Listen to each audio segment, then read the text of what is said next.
Hello বাচ্চা কাচ্চারা, কি অবস্থা সবার? এতক্ষণ আমরা আলোচনা করছিলাম অনুক্রম নিয়ে। অনুক্রমের A to Z দফা করে ফেলেছি। অনুক্রম নিয়ে তোমার যেই কোশ্চেনে আসুক না কেন, তুমি সলভ করতে পারবা যদি তুমি আগের ভিডিওটা দেখে আসো। এখন আমরা আলোচনা করব ধারা নিয়ে। ধারা কি সে বিষয়টা নিয়ে আমরা অনুক্রমের মতনই এই ধারারও দফা করে ফেলবো।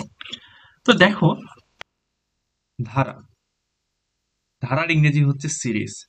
ধারা আর অনুক্রমের মধ্যে তেমন কোনো পার্থক্য নেই, শুধু অনুক্রমের পদগুলোর মাঝে প্লাস চিহ্ন যুক্ত করলেই ধারা পাওয়া যায়। তাহলে দেখো, আমরা কিন্তু এর আগের ক্লাসে অনুক্রম নিয়ে আলোচনা করছি এবং এই ক্লাসে আলোচনা করব ধারা নিয়ে। এখন কথা হচ্ছে যে আমাদের যে ধারাটা হবে সেই ধারাটা অনুক্রমের মতনই, কোনো পার্থক্য থাকবে না। শুধুমাত্র অনুক্রমের মাঝে কি ছিল দেখো, কমা ছিল, ধারার ক্ষেত্রে হবে প্লাস, এতটুকুই পার্থক্য। তাছাড়া অনুক্রমে আমরা যা যা শিখছি ধারার ক্ষেত্রেও সেম, কোনো পার্থক্য নেই। শুধুমাত্র এই কমার জায়গাতে কি বসবে, প্লাস বসবে। যদি আমরা প্লাসটা দেই তাহলে তাকে আমরা কি বলবো, ধারা বলবো। যেমন দেখো, এটা যদি একটা কি হয়, অনুক্রম হলেও এটা হচ্ছে একটা ধারা। পার্থক্যটা কি? পার্থক্যটা হচ্ছে শুধুমাত্র যে এই কমার জায়গাতে আমরা প্লাস দিয়ে দিয়েছি, পার্থক্য এতটুকুই। তুমি দেখো, এখানে তুমি বলতে পারো যে ভাইয়া, এই যে আমার যে অনুক্রমটা আছে এই অনুক্রমের মধ্যে সম্পর্ক কি?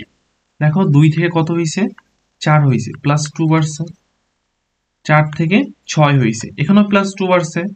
6 থেকে 8 প্লাস 2, 8 থেকে 10 প্লাস 2, 2 করে বাড়ছে না? সেম ভাবে দেখো তো, এটার ক্ষেত্রে কি হয়েছে, আমার প্লাস 2 করে বাড়ছে, এখানেও আমার প্লাস 2 করেই বাড়ছে সবগুলোই।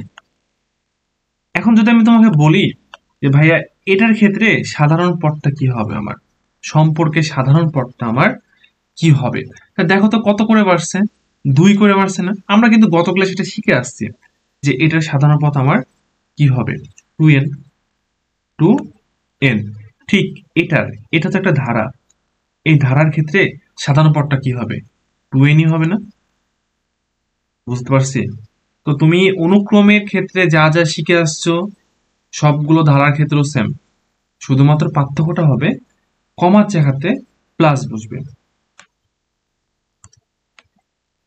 এতক্ষণ আমরা আলোচনা করছিলাম ধারা কি, এর আগের ক্লাসে আলোচনা করছি অনুক্রম নিয়ে। এখন আমরা দেখব অনুক্রম ও ধারার মধ্যে পার্থক্য। তো দেখো, যে এ পাশে আমার অনুক্রম দেওয়া আছে, এ পাশে আমার ধারা দেওয়া আছে, দুইটার মধ্যে আমরা পার্থক্য দেখব। আমরা কিন্তু আগের ক্লাসে অনুক্রম নিয়ে বিস্তারিত আলোচনা করে আসছি, এই ক্লাসে আমরা ধারা নিয়ে আলোচনা করছি, ধারাটা কি। দেখো, অনুক্রম আর ধারার মধ্যে তেমন কোনো পার্থক্য নেই, শুধুমাত্র পার্থক্যটা হচ্ছে এই যে দুইটা পদ 2 আর 4-এর মধ্যবর্তী পদে একটা কমা ছিল, শুধুমাত্র এখানে হবে কি, কমার জায়গাতে প্লাস হবে, অনুক্রমটা ধারা হয়ে যাবে, এতটুকুই পার্থক্য।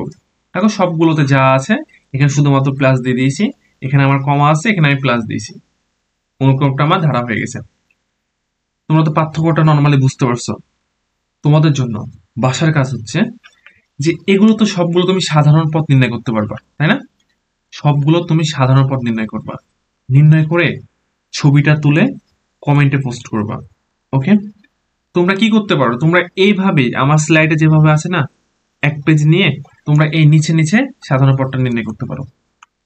ওকে, তো তোমরা এই বাড়ির কাজটা করে অবশ্যই কমেন্টে তোমাদের ছবিটা পোস্ট করবা। ওকে, এতক্ষণ আমরা আলোচনা করছিলাম অনুক্রম ও ধারার পার্থক্য নিয়ে। এখন আমরা আলোচনা করব ধারার কি কি প্রকারভেদ আছে সেটা নিয়ে আমরা আলোচনা করব।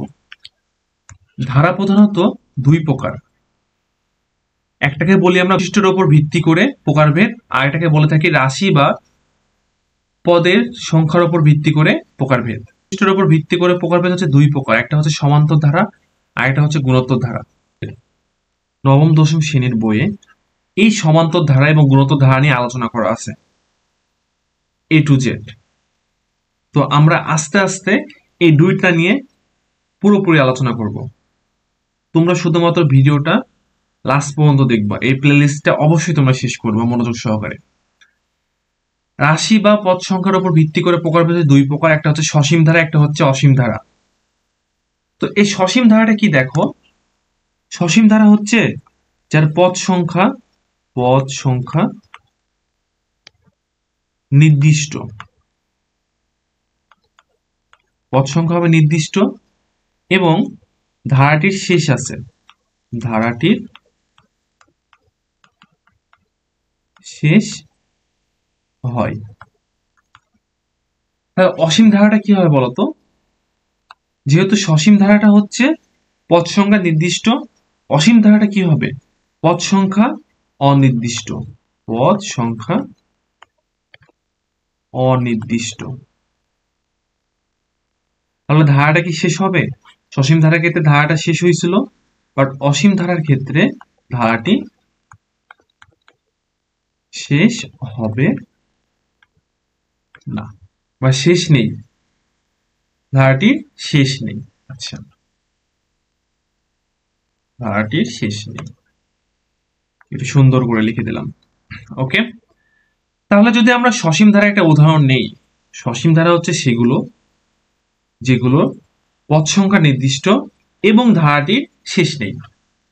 তাহলে দেখো তো, আমি যদি একটা উদাহরণ নিই, A plus B plus C plus dot dot dot plus M plus dot dot dot Z,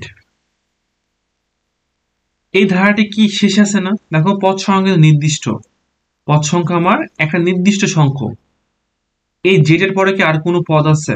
পদ নেই, তার মানে কি জেড এর পরে কোনো পদ নেই, মানে ধারাটা শেষ হয়ে গেছে। যেহেতু ধারাটি শেষ হয়ে গেছে এবং এই ধারাটির পদ সংখ্যা নির্দিষ্ট, আমরা এই ধারাটাকে বলতে পারি সসীম ধারা। তাহলে অসীম ধারাটা কি হবে দেখো, যে তুমি নিলে 1 plus 2 plus 3 dot dot dot 100 plus dot dot dot ক্রমাগত চলতেই আছে, কতটুকু পর্যন্ত চলবে? ইনফিনিটিভ পর্যন্ত।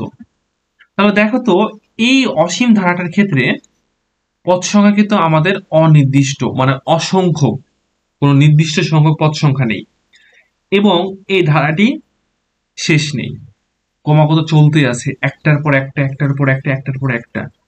তুমি কিন্তু এর শেষ খুঁজে পাবা না।